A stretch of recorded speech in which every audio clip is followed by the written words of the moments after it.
So, ganito yung pag-setup ng EW3200G.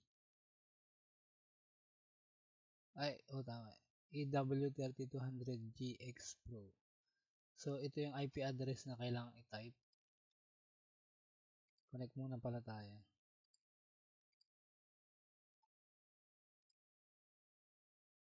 So, ayan. Configure. Tapos, yung password. Same as Wi-Fi password. Kung ano yung login mo, login password, yun din ang password ng Wi-Fi. Kung ano pala yung password ng Wi-Fi mo, yun din ang login password sa admin.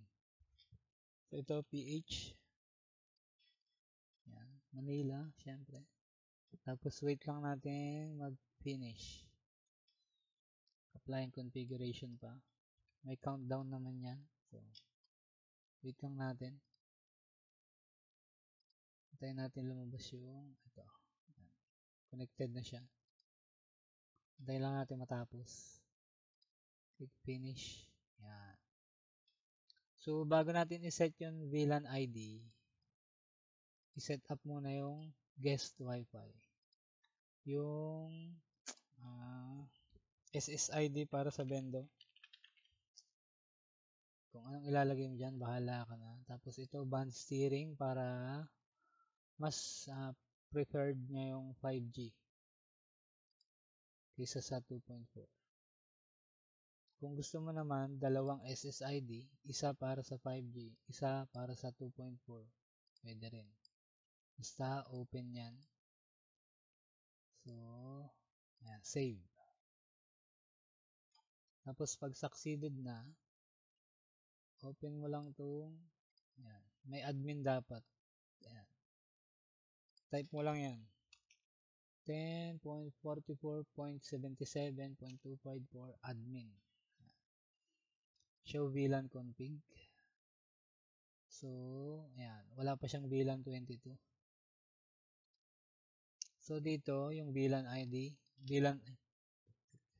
VLAN number. Ayan. 22 yung default ng Pisofy. So, ito ang pipiliin mo. Normal VLAN.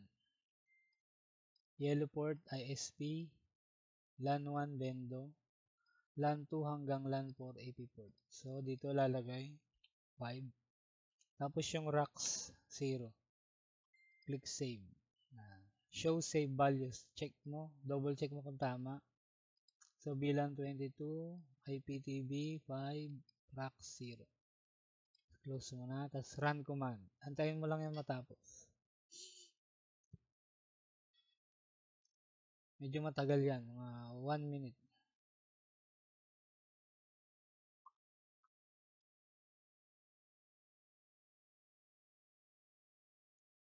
Medyo matagal yan.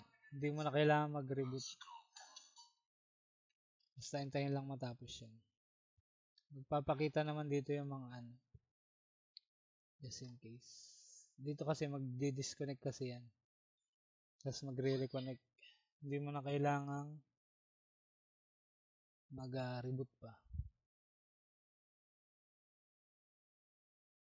So, antay lang. Medyo matagal lang talaga yan sadya. Nagko-config yan mag-isa.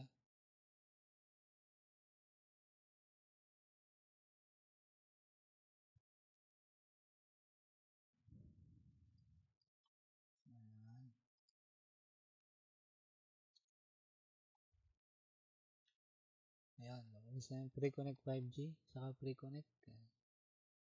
Ayan. Pag ayos na yan, not found, walang problema dyan. Close mo lang. Ayan o. Meron na siyang value dito sa baba. May bilang 22 na.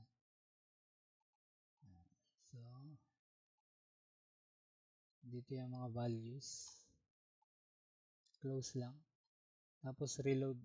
Ayan. Refresh yung page. Show VLAN config. Ayan na. Meron na siyang VLAN 22. So, try natin kung papasok na sa Bendo.